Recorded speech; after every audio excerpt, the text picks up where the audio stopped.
Good evening. I'm just sorting out both cameras, so I'm just here.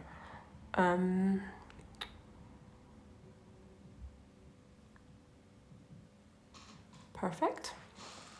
Ha.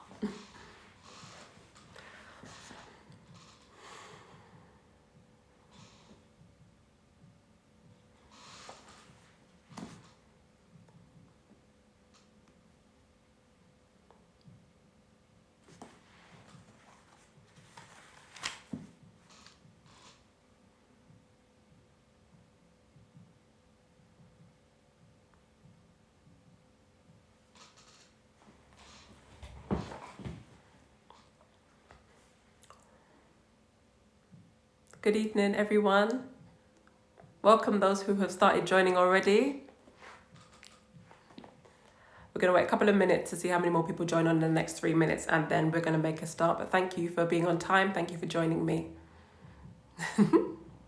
People's Leads, thank you.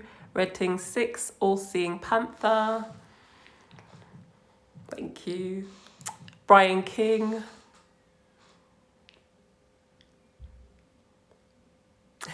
Thank you.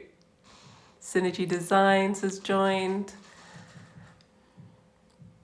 Thank you everyone for being on time. So I'm working from 2 cameras. So I've got 2 phones here because I was having issues with my laptop. All beloved, see say hello, my dear. Oh goodness, we're having issues on, thank you. Okay, we're having issues with the Instagram, but hopefully it will work itself out. But I'm on 2 phones, so I'm going to be looking from either screens because I'm on Facebook and I'm on Instagram live.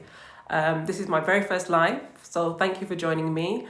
And we're going to talk a little bit more about why it's my first live and what you can learn and what we've got coming up. So what I'm going to be covering today, so I've got notes because normally I will just go off on tangents and I can go on for days and days and days, but we're going to be talking about the history of Black Poppy Rose, why remembrance is important, history about the wars that we cover, and how you can share and support the work that we're doing.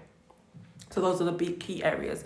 And then as we go on, I'm going to do some Zoom events, which should be coming up in August. And then we're going to be delivering as from August onwards to December, where we'll have talks, workshops, courses, and we're developing an online platform for our exhibition, which I'm going to preview to you all a little later on this live. So we're at 7:32, so we're going to make a start. So welcome everyone. My name is Selina Carty, and I am a cultural and ancestral consultant, Afrocentric genealogist. So I help people to find and trace their family trees, their ancestry and heritage, and we collate them into books like this. So we have lasting timepieces for our children, the next generation, but we've also created our own history books, just like everybody else. But this is our personal history so that we can share it with our future generations, our pictures, our stories, what we've done, what we've accomplished, how we've traveled, migrated. So we create them into books like this. But this is my genealogy business, Yiwe. You are, I am, we are enough. But through that, it's my paternal side. So we have 2 sides. I've done it.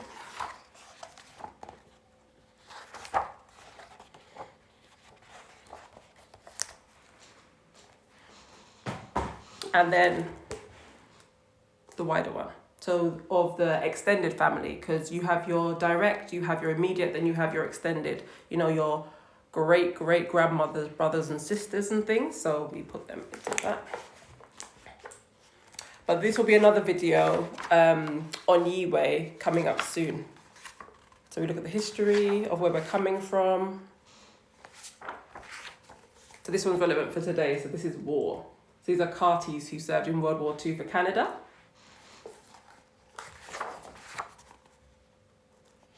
Names, certificates.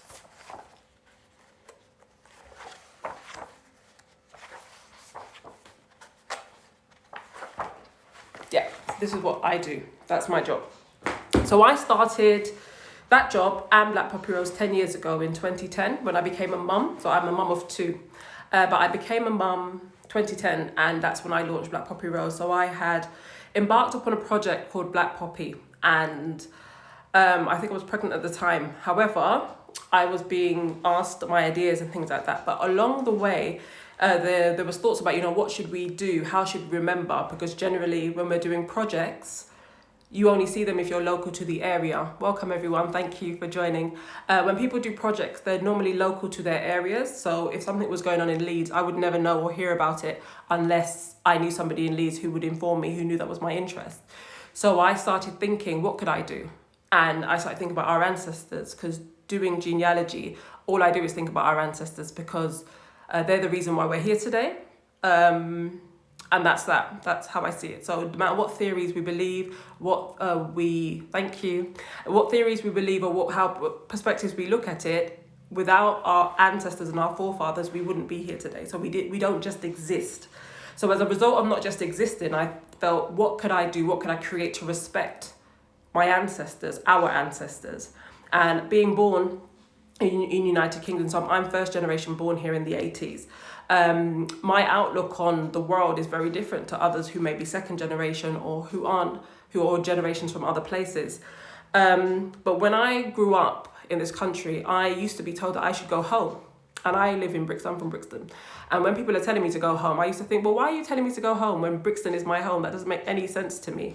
And nobody had told me that anywhere else was my home, for me to then understand, somebody's telling me to go somewhere and that's where I belong.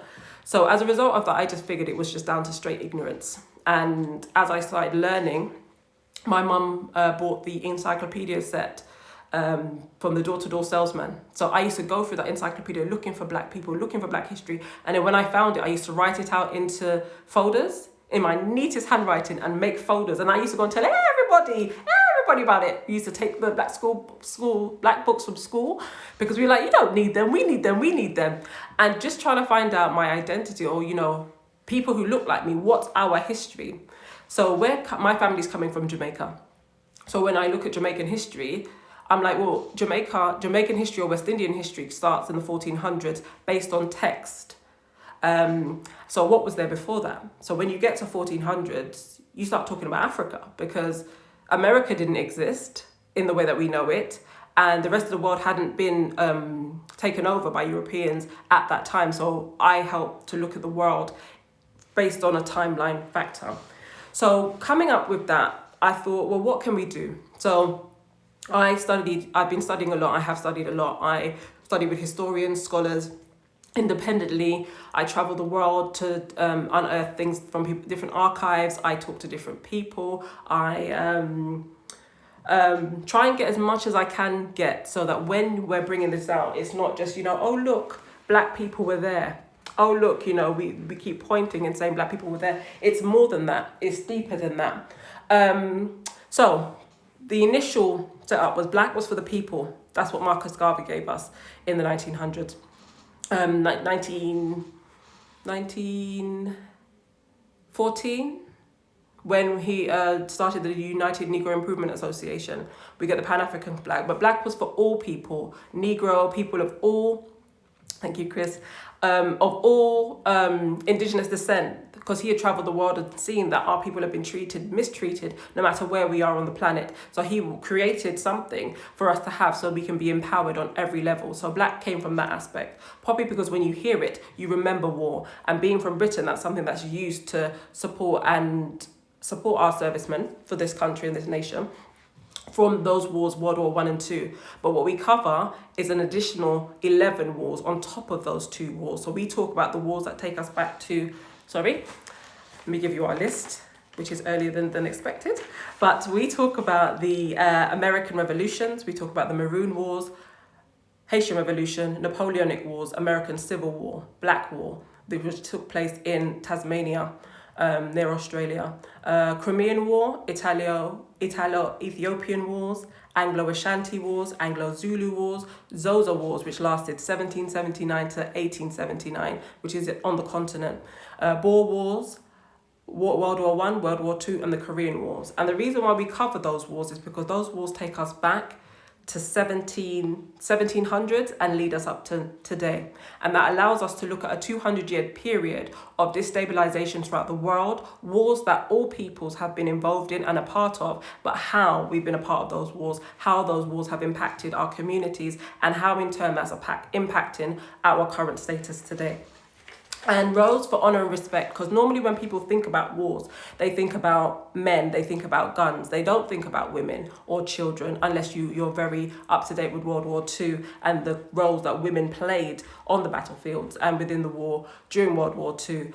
But we look at the women and children left behind, the agricultures, the people dealing with agriculture, people working the mines, people working the fields, people working, making the clothing, picking the raw materials, the lumberjacks, the doctors, the scientists, all the people who had skills, whether educated in the way that we understand education or not. So we look at a wider scope of our history and our narratives, because growing up, I don't feel that our community has enough respect, and we have to claim that for ourselves. We have to claim that, and in turn we have to claim that for us today, because within the climate that we're in, it's not a new environment that we find ourselves in. It's just we're just more aware of it because we have social media. We're able to see the different atrocities that are taking place and have always been and continue to take place around the world. And now we're saying enough is enough. But history, it repeats itself. So because we haven't been learning the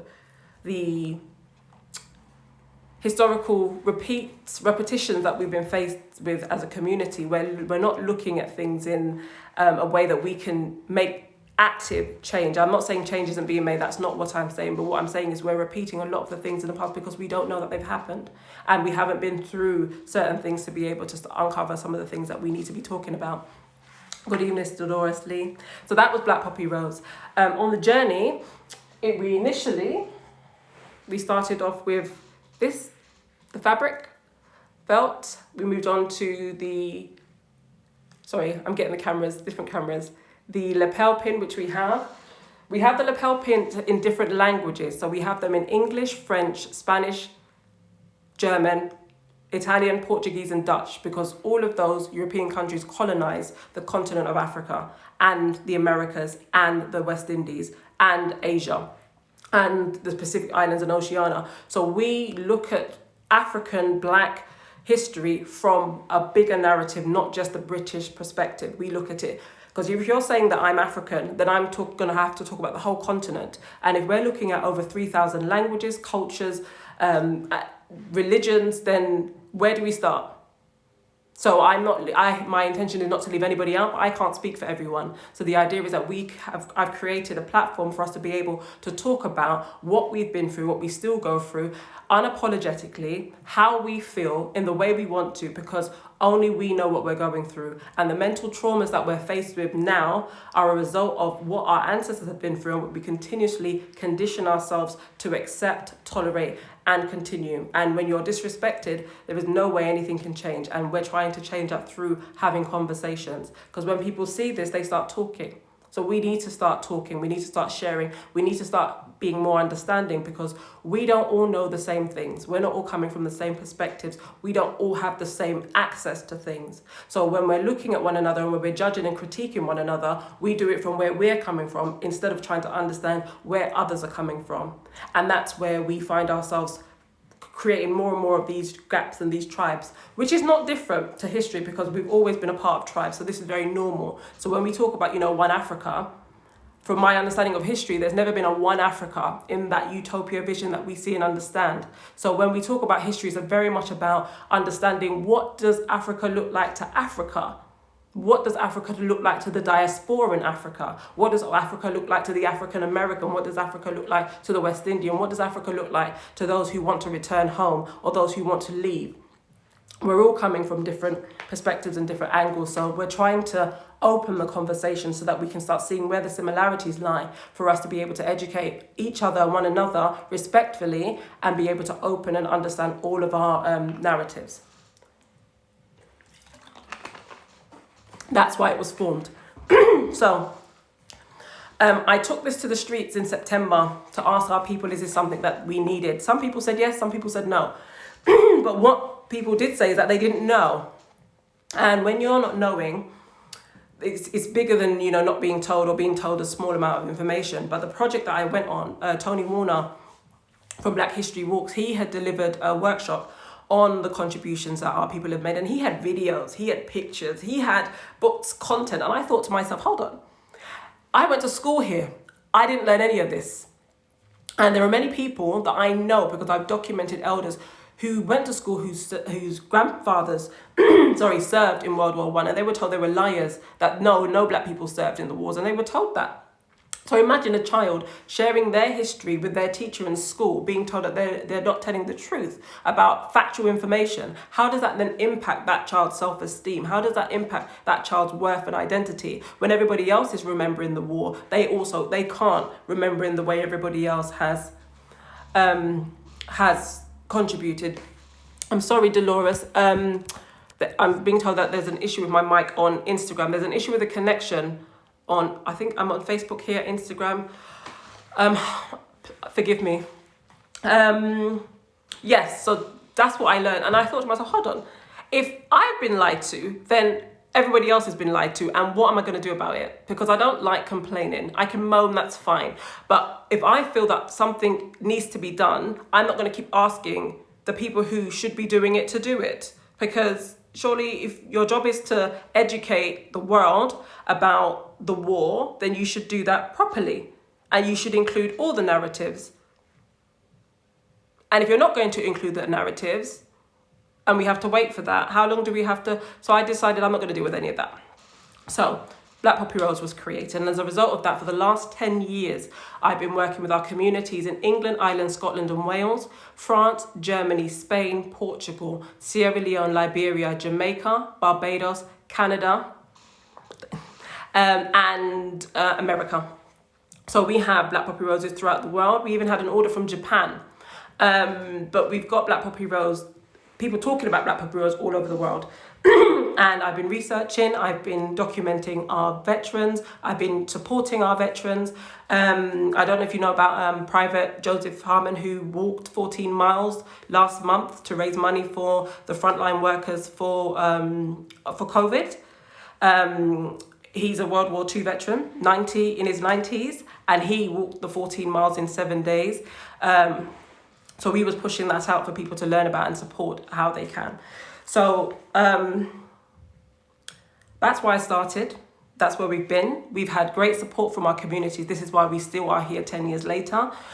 We've been on the BBC, we've been on TV, we've been on radio, we've been on Ultravision TV, we've been in The Voice, we've been in Phoenix newspaper, we've been in Croydon's newspaper. I don't know if you can see the reef behind me, but we lay reefs. We laid the first Black Poppy reef in Croydon. We was invited. Sorry, Michael, do you want... Oh, sorry, I'll try and talk a little louder. Sorry. We laid the first Black Poppy Rose reef in Croydon. We also laid one for Watertown. But last year, we were told that Oswald Dixon, RAF serviceman from Jamaica, had passed in Manchester and he didn't have any family. So I did a call out. So we made the reef for him and travelled up there to lay it in memory of him. And we shared that with the platform so people could know about the history, because that's what we're trying to do. We're trying to put the history out there so we can raise more awareness and we can share our histories together. Facebook isn't working. We're missing. Let me see. Let me see. If I swap it around, let's see what will happen. I know. So I'm trying. Okay, I swapped it around. Let's see if the mic picks up better on this side. So we laid the reef for him because it's our job and that's what we do. The idea is about commemoration and how we commemorate our histories and share it out to the wider world. So we're gonna go. Why Remembrance is in, so that's the history of Black Poppy Rose. So we started in 2010. Thank you, Peter. 2010, we started, and it's been going from strength to strength, and we're here now, and this is why I'm here live now, because I've done a lot of research, I've done a lot of things behind the scenes. We've done videos which we have on YouTube, we've partnered with different organisations throughout the world, and collated and created a lot of information that we're going to start publishing material now as we go forward. Because again, I didn't want it to be a one-off project. I didn't want it to just be, we're just here and then all of a sudden people don't see it again. Because what happens regularly is people are like, oh, that's still going on? Oh, you're still doing that? I'll be doing this forever, or this will be going on forever, or as long as our people want it, as long as our people need it. So this is where we're at the moment. So I'm going to go with the wars first, and then why history is important, and take you through the exhibition. So we cover wars that take us back in time. So as I said, I'm a cultural and ancestral consultant, so I help people with their genealogy. So we start off from today, so that we can make sense of the years to take us through history. So when we go back through time, if you start in the 1700s, nobody's going to have a clue or an idea why you're talking about that, what you're talking about, or what relevance it has to them. So whenever you were born, we all have parents. So we go back one generation, and then our parents had to have parents also. So we go back another generation. So those are our grandparents. Then you go back another generation, because every set of people had to have parents. By doing that, so I'll use my timeline. I was born in the 80s. My mum was born in the 60s. My dad was born in the 50s. So that takes us back there. So that's one generation. So then I can look at how my parents were grown and what they would have seen or what they would have experienced in those times to understand why they have grown me in the way that they've grown me. Then my grandparents were born in the 30s. What was going on in the world at that time? My great-grandparents were born in the 1900s. So early 1900s, late 1890s. What would have been going on in the world then? Go back another generation, that would have been 1870s. What was going on in the world then? Go back another generation, 1850s. When you get back to the 1830s, that's when you have the abolition of slavery in Britain, in British colonies in 1833. It came later for the French in 1847 and later for the Americas in 1865. But then after slavery, so once you've been enslaved, so slavery was an economical business. But then when we look at the depths of slavery, nobody talks about the displacement of families, the rape, the genocide, the abuse, the murders, the kidnappings, all of those things which all create mental trauma. But when you continue to have children, we don't understand, or we've not been able to be in a position to understand that trauma is passed on to the fetus, and that passes on to the child. And then when that child has children, they have traumas that they don't know how to identify. Then they have children. And then it carries on and it carries on. And then when you're not a part of your original culture, you then have to adapt to the cultures that you're in. This is what we look at during these war times. This is what we look at during these periods. So when we look at, so I'm going to go back, Queen Nzinga of Ndogo, which we know today as Angola, because the Portuguese had started circumnavigating the continent of Africa in the 1400s. This is where the evolution and the development of the transatlantic slave trade would have been taking place. But before then, we have the Arab slave trade, which we talk about also, but we're not going to go into depth in that today. But Queen Nzinga was fighting the Portuguese for over 40 years. Then we have the American Revolution. So the 13 original colonies were fighting against this country to get their freedom. But who were they also using a part of that war? They were using the Africans who were being transported there. We have the Maroon Wars that took place in Africa, the Maroon Wars that took place in Jamaica. But Maroons aren't only found in Jamaica, they're also found all over the islands in the West Indies, and they're also found in the north of the South American continent. Then we have the Napoleonic Wars. Those of you who live in London, at Nelson's Column in Trafalgar Square, there is an image of an African man on Nelson's Column. On there, there are paintings in the National Portrait Gallery in the National Maritime Museum, which also highlights an African man. And there is also names of or labels of people coming from the West Indies and Africa on the SS Victory log. You have the Black Wars that took place in Tasmania, in Australia. In the Australias. Then the Crimean War, we know Mary Seacole for that war. The Italo-Ethiopian Wars took place in 1894 to 1896. The Anglo-Ashanti Wars took place, well, there are many Anglo-Ashanti Wars from 1824 to 1901. Anglo-Zulu War, 1879. Xhosa War, I'm not sure I'm saying that right, but it's Xhosa. And that war was in southern Africa and took place, so Xhosa was a kingdom. Yeah, and that war took place from 1779 to 1879. That's 100 years. The Boer Wars, so there were two, 1880 to 1881, then 1899 to 1902, World War One, 1914 to 1918, World War Two, 1939 to 1945, and then the Korean War, 1950 to 1953. The reason why we talk about these wars is because these are generally wars that we are educated about in schools. These are generally wars that we see on our televisions, general wars that we can hear a narrative about. But how often do we hear our narratives within those wars? How often are we hearing our histories within these wars? So when we look at the wars predominantly around the latter part of the 1700s, 1800s, at the same time we had the Abolition of the Slave Trade Act in 1807. And I'm not sure if everybody knows or people are aware, but the Abolition of the Slave Trade Act's clause was that the British could take Africans from other European ships because the slave trade had been abolished. However, they weren't returning those African men and women and children back to the continent of Africa. That act allowed them to enlist African men into the British armies and navies and to sign up African women and men who were considered ineligible and children to servitude for the army and their labour camps. Yes. So the Abolition of the Slave Trade Act was to abolish the slave trade for other Europeans not to be able to benefit. However, Britain was able to benefit from the labour of those men and women who had been captured from other European ships for their own armies. So this is why we're able to know more history about how Africans contributed to the Napoleonic Wars. We have pictures, we have images of people, we have family legacies of people who are able to trace their histories to that point also. With Black Poppy Rose, so we use this for the wars, this symbol for the wars. And then we also discuss the atrocities, because alongside being, as much as we can be proud and look at the histories of how we've contributing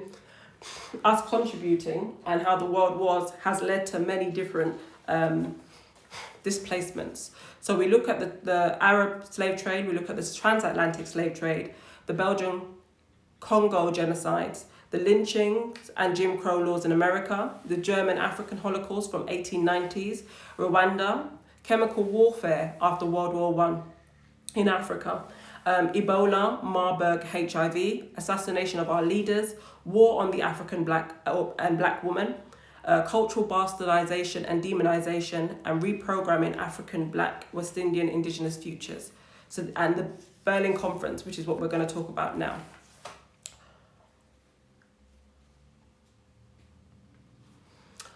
Right, so from the 1400s, we have the Portuguese circumnavigating Africa.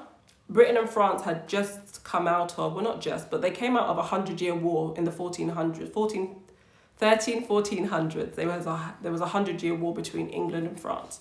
And at that time, they were developing warfare, weaponry. So they were sorting out their borders with one another.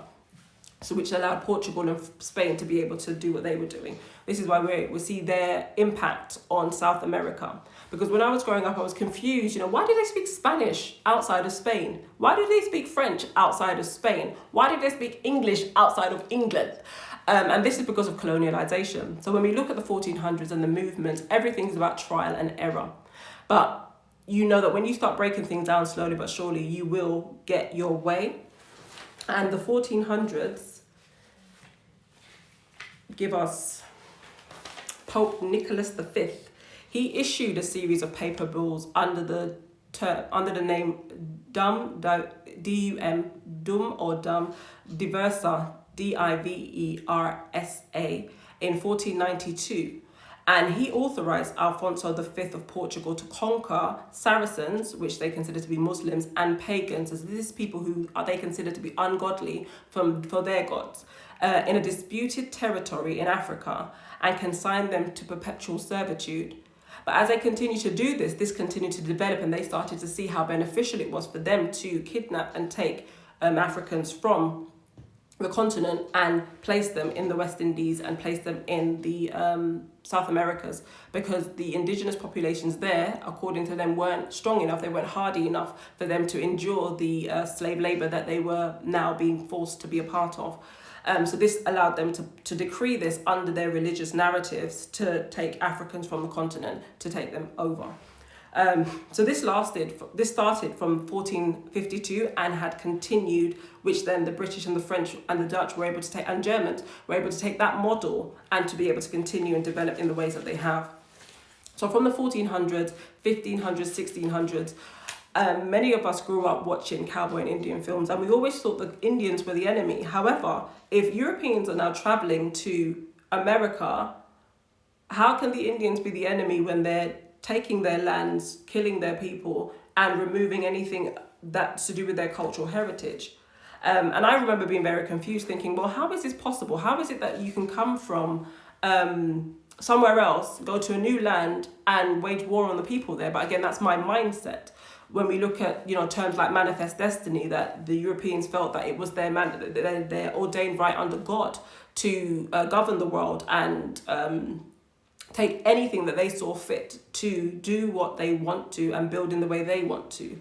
So when we look at the world today and we're confused as to why, things don't work or things do work in a certain way, we're looking at a framework that has been created from the past that we're still trying to work and adjust to today. So when we're asking for change, we're signing petitions, things like that. If the laws don't change, nothing will change, because those laws have been created for a reason and a purpose. And that purpose was to create somebody else's manifest destiny to have the world in the way that they want to. And this is what we see today. So after this paper ball, we have the conversion of Africans to different religions. We have the conversions of Africans to different understandings, different modifications, different mindsets. So the things that they went through, again, is a lot. And we cover this in different courses and talks for us to be able to start understanding what the actual mental and psychological impacts of all of these laws, all of these actions, all of these incidents that took place, these wars, how they've actually affected our mental, physical, spiritual connections with ourselves, our people, and one another in the world. In regards to our identity, when we look at history and we look at things that have happened, and we know that if it was something to do with the world, we were there. Why is it we can't see our faces? Because whenever children and adults, but children, when they're looking at things, they're trying to find how they understand, how they interpret, how they connect. And as a result of that, they need to see their own images. I will take this up. I've just messed up my table. But, so when you see this image, although this might not be your family, it could be if you know where it's coming from, if you know where it is. I need to fix that in a second. But, yeah, so identity and representation. So when we're looking at how we've contributed, when we look at the wars, especially like World War I, we know the British West Indies Regiment were there, and there were black men in that. We know that the 92nd and 93rd Infantry African American soldiers, we know they were there. They were sent from America to France to serve with the French. We know that Force Publique for the Belgian Congo were there. We know the West African Frontier Force, the Royal West African Frontier Force were there. We know the King African Rifles were there. We know the South African Native Labour Corps were there. We know the Fijian volunteers were there. We know that the Maoris from New Zealand were there. We know that the No. 2 Construction Battalion for Canada were there. We know that the men and women who were in England, like Watertal,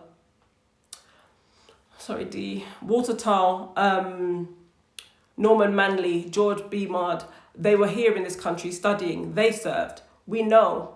Why do we know? Because there are people out there doing research, we do research, and we're getting these narratives out there. We also know many people were already in this country before the Windrush who also served, who also here, also part of different communities.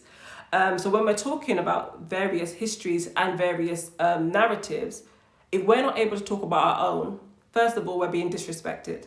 Second of all, we're being voluntarily omitted, because if I look like this, I look like I'm an African woman, I look like I'm melanated, I look like I'm a woman of African descent. Therefore, you cannot forget my ancestors, because I am a representation of them today. And we don't forget any of our ancestors, because without them, we wouldn't be here. So as a result, we are trying to make sure that that narrative is continuous and we are able to continue that. The disrespect impacts our past, present, and future. So when we're talking about education, what do we now want to be talking about? So maybe when we go to schools and we learn about, World War I, again, do we learn that, and do we learn at a basic age, when we're talking about the narratives, that Europeans colonized the continent of Africa at a meeting called the Berlin Conference in 1884-85. No African communities, no African countries were invited to this meeting, but Europeans sat at a meeting in Germany, because the meeting was called by a man called Otto von Bismarck, to decide who was going to get which portions of Africa, where, how, and how they were going to negotiate it. It took 3 months for this meeting, of which they decided. But when you decide that you're going to take land or have land, you've then got to police that, because you can't be there regularly. So who do you get to police it? The people who are on the continent. So you create police forces, you create task force, you create armies. But then when the borders come in and everybody puts their ruler lines and they've connected the lines, you now separate communities, you separate families. So on one side is Germany, on one side is Britain, but you've got blood ties. So when you put them in different uniforms, you've got brothers killing brothers, you've got uncles killing uncles, you've got families now killing and waging warfare on families. How does that then impact our communities? How does that impact the world? How does that impact what's happening on the continent of Africa? We look at the different wars, rebellions, resistance and oppression, because throughout history, all of these things have impacted our communities and have a way of distorting how we look at history or how we narrate our history and our culture. Remembrance is important because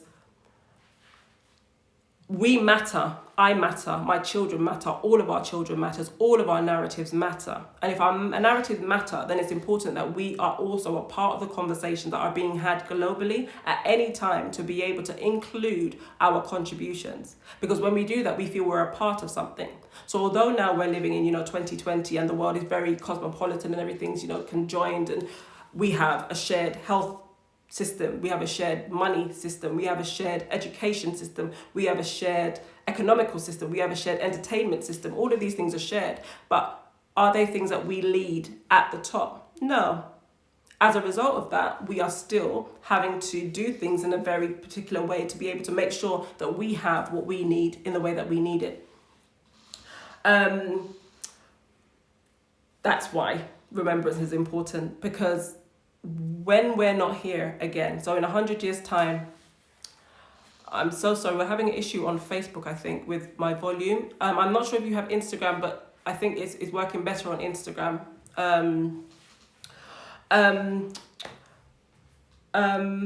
Remembrance. When everybody's remembering, we also should be able to remember, because when we feel pride, it allows us to feel empowered. It allows us to feel that we matter. Because when I took the work that I do to Dublin a few years ago, I had a predominantly adult audience, but I had a little girl there. And I asked her at the end, how was the presentation for her? And she said to me that she feels equal to white people. Now, with children, we can never script what they're going to say, ever. However, as a mum, I would never be able to ask my child if they felt equal, not equal, whatever they felt. But she said to me she felt equal to white people. Which meant before she came to that event, before she came and listened to me talk, she didn't feel equal. But when you don't feel equal, you then feel that you don't belong. Therefore, you become mute. You become, you become accustomed to doing things in a way other people want you to, and you're not able to find your voice or find your place in the world, because you don't feel you belong. You don't feel you matter. And when we raise our children without their history, they then feel they don't matter. They create things to make sure that they matter. They create their parameters, their boundaries, and that's how they control themselves. That's how they control their world and their narratives. And when we regularly say, it's somebody else's responsibility, they need to teach it, they need to. Most of us don't even know the history ourselves. And that's the first place we have to start. And, there's so much history, there's so much to learn. But again, it's about how we now are going to take control of our narratives. And your narrative starts with you. It starts with your culture. What is your history? So when you learn your history, just you, from when you were born, what have you done with your life? What have you seen? What have you experienced? What has impacted you? Music, other histories coming from other parts of the world. But then you trace your legacy. So where are your parents from? Where are your grandparents from? You look at their history. What happened to them? What were they doing? And then, for instance, when we're looking at the 60s, when my mum was born, we had the civil rights movement in America. So I'm able to think, how did the civil rights movement impact my mum?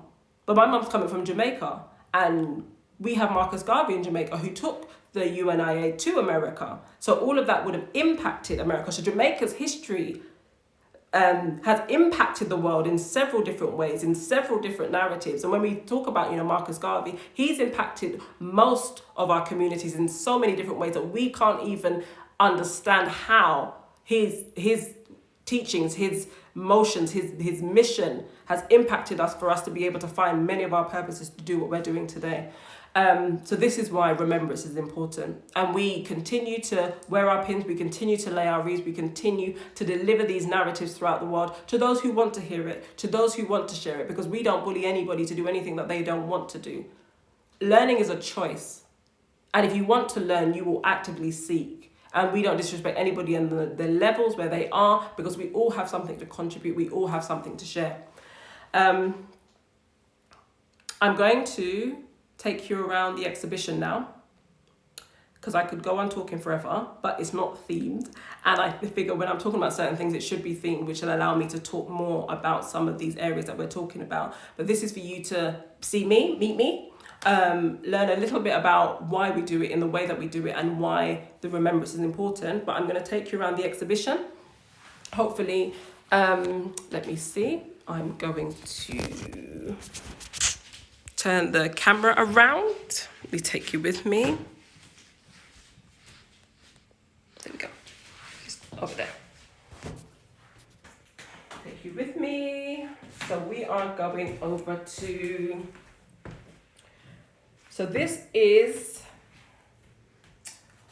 one of the regimental uniforms for the West India Regiment. The image here is of the West India Regiment. We go down, we have a chocolate tin. Gift of the colonies of Trinidad, Grenada, St. Lucia. We have the wreath here again that we made for RAF veteran Oswald Dixon, who was 100. At the top, we have little men. So army men have these, men who remember the army, they have these on their war stages. Then we have the image of the West India Regiment. Postcards, pictures. Then we have helmet plates, belt buckles, shoulder titles and buttons from the West India Regiment. This is from the latter part of the 1800s. We've got cigarette cards and silks that we've been collecting. Can you see how pretty they are? So somebody would have drawn these back then, and these would have been about cigarettes for men to collect. Here we have our first section of cap badges. This is for the West Indies. So for your different islands, we've got Jamaica, Barbados, Bermuda, Trinidad, St. Kitts and Nevis, Dominica, British Guyana, St. Vincent. We've got St. Lucia, Montserrat, Grenada, and then we've got Canada. And these are for the African American troops. And then we have the RAF. So we know that for World War II and World War I, we have a lot of West Indians serving for the RAF. Up here we have Victory Medal, an image of a British West Indies Regiment soldier here. We have Buffalo Soldiers from America. We have a man from Fiji here. More cigarette cards for Trinidad and British Honduras, which today is Belize, and British Guyana. Here we have our world collection. So we have the cap badges, shoulder badges, buttons for the different regiments that had served during World War I and II from all over the world. Can you see them? So these would have been a part of many people's memorabilia, many people's memories, but these are how they identified the soldiers, the battalions, the regiments throughout the wars.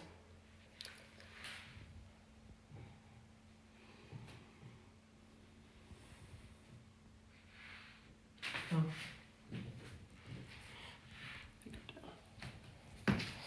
Then we have our postcard collection. So we have the Sultan of Zanzibar down here. We also have images of some of the pygmies and men and women from the French colonies. Sorry, I messed this up a little earlier, so I just have to fix it back. But these are pictures that were taken from the Belgian Congo for the men who served for Force Publique. We have More cigarette cards for West and East Africa. We have postcards and images for the French colonies. Because again, remember, we don't just look at Britain. We have the King African Rifles.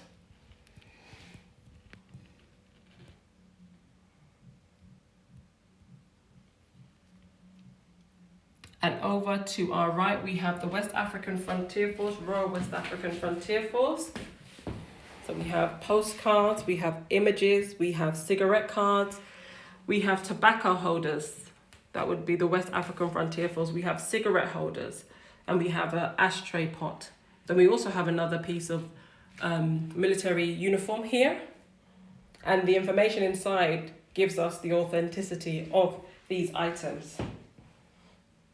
So this is, and then this is our reef. So we sell these and we lay them at cenotaphs throughout the year, but we also lay them when we have remembrance. So whenever we're going in our communities, we advise that everybody in their local communities orders their reefs and takes them to their local cenotaphs. So this is a portion of our exhibition, and we take this around the world, we take this around the country to, we take this around the country. We take this around the country to educate, showcase what we have, what we do, and teach. So we take this into schools. So what we do, hold on, where's mine? Yeah, sorry. We take this into schools, we take this into museums, we work with museums and galleries and archives. So we work with the Black Cultural Archives in Brixton as well. But we take this around because when people see things that are older than themselves or things that are a part of the history that they're learning, it gives a whole nother experience. Because when children see these and touch these, they lose their minds because they're like, who would have made that? And then I go through with them, step by step. So when you're looking at a cat badge, for instance, you're looking at materials, you're looking at elements. How many different elements would have been put together to make this? Who would have got the raw materials for this? Who would have had to draw this? Who would have had to mold this? Who would have had to get the wood to ignite the fires? Who would, looking at the step-by-step,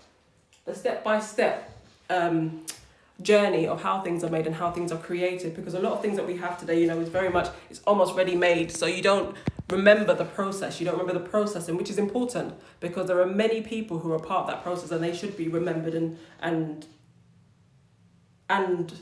identified, because those skills are generally tradesmen's skills. They're tradesmen who do many of these things and they pass those things on. Then we have apprenticeship acts where people are able to learn from people who have skilled labours, and this is what we still see today.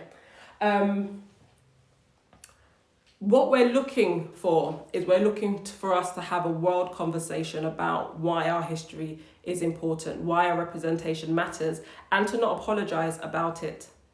A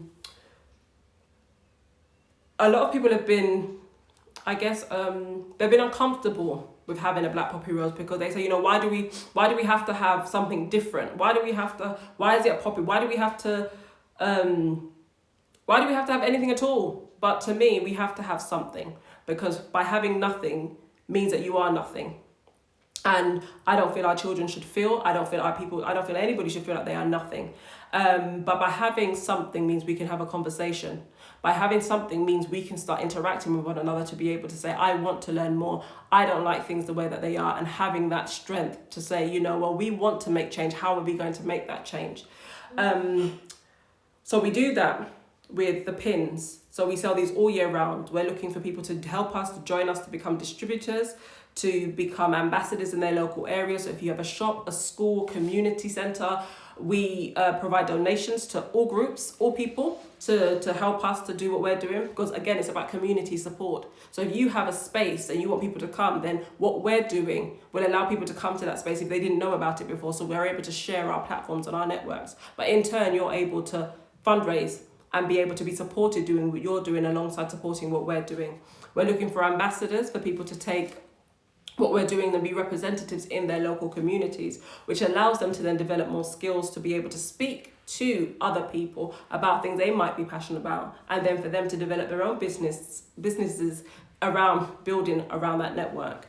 We're looking for volunteers and patrons to help support us to continue to curate exhibitions where we're able to store them safely, and for us to be able to transport them up and down the country to continue to do the work that we're doing. And how you can support us: book us to do workshops, book us to do talks, book our courses, come online on our courses, buy our pins and book our exhibitions. Because the work that we're doing, we need to showcase it, and we're trying to we're trying to share our platform with one another, so we're able to develop and work out what practices work for us. So if you're looking for a speaker, you're looking for somebody to talk, you can hire us to do these things, to talk about these things. We talk about so many things, so we tailor our work and tailor our narratives based on what you're looking for, but we have a wide spectrum of history that we're able to draw and call from. I hope you're still with me. I'm grateful that you're on here. I'm looking at questions. I'm not sure if I've got some questions here. But we're in our last 10 minutes. So if you have any questions that I'm able to read, I'm just looking. Please, this is what happens when you're doing it yourself, because I just wanted to talk and share my what I do and why I do it.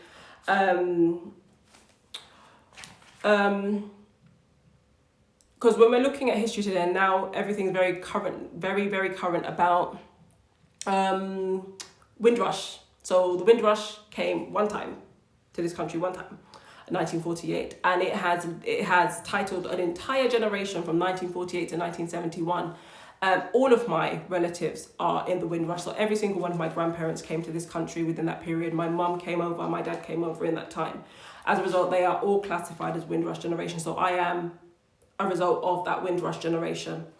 And being first generation born here, as I said, understanding what that means has had a significant impact on all of this Windrush saga that's going on today in regards to sense of belonging, generational I almost said misuse, but again, looking at how the British colony, or the British Empire, has continuously asked for its men and women from the colonies to serve and to come and protect and serve and help to develop, and how the disrespect continues to manifest itself in such abhorrent ways. There's a lot to talk about, there's a lot to unearth and uncover, and with all that's been happening in the world,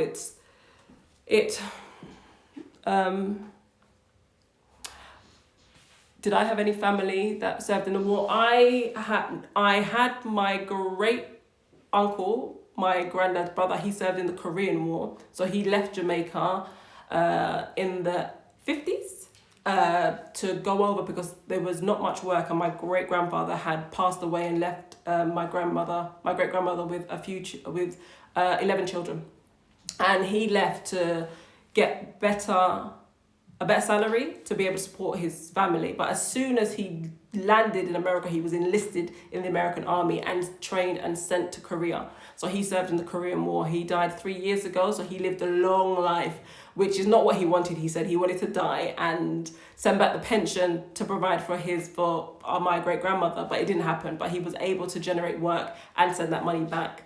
But for World War I, my great grandparents were agriculturalists, so they had land, and they grew lime and ginger, which was necessary for the war effort, so they contributed that. And then there's a Carty family in Canada, which I came across. Gilbert Carty and his wonderful family have adopted me, because my name's Selena Carty, so they've adopted me as a Carty into their family.